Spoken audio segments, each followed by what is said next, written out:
உங்கள் வீடு தேடி வரும் அரசு. உங்களுடன் ஸ்டாலின். சென்னை ராஜீவ்காந்தி அரசு பொது மருத்துவமனை வளாகத்தில் கழிவுநீர் சூழ்ந்து காணப்படுவதுடன் குப்பைகள் அகற்றப்படாததால் துர்நாற்றம் வீசுவதோடு நோய் தொற்று ஏற்படும் அபாயம் ஏற்பட்டுள்ளதாக குற்றச்சாட்டு எழுந்துள்ளது. இது குறித்தான கூடுதல் விவரங்களோடு இணைகிறார் நமது செய்தியாளர் ஜெர்ரி. வணக்கம் ஜெர்ரி, விவரம்.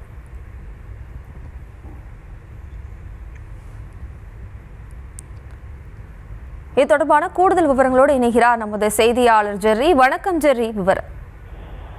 வணக்கம். சென்னை நகரின் மையப்பகுதியில் உள்ள ராஜீவ்காந்தி அரசு பொது மருத்துவமனை கழிவு நீரால் சூழ்ந்து துர்நாற்றம் வீசுவதோடு நோய் தொற்றும் ஏற்படும் நிலை ஏற்பட்டிருக்கிறது. காசநோய் பிரிவுக்கு அருகே கழிவு நீர் நிரம்பி வழிகிறது. 15 நாட்களுக்கு மேல் சுத்தம் செய்யாமல் இருப்பதால் கொசுக்கள் உருவாகி நோய் தொற்று அபாயம் நிலவுகிறது.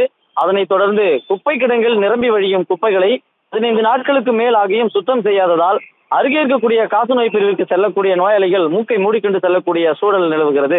இது தொடர்பாக மருத்துவமனை நிர்வாகத்துடன் தொடர்பு கொண்டு பேசும்பொழுது கூட 2 வாரங்களுக்கு முன்பாகவே நிரம்பி வழிந்து கொப்பளித்துக் கொண்டிருக்கும் கழிவு நீர்களையும் குவிந்து கிடக்கும் குப்பைகளையும் அகற்ற கோரி நாங்கள் புகார் தெரிவித்திருந்தும் கூட சென்னை மாநகராட்சியிலிருந்து எந்தவித பதிலும் வரவில்லை என்று தெரிவித்திருக்கின்றனர். விவரங்களுக்கு நன்றி ஜெர்ரி.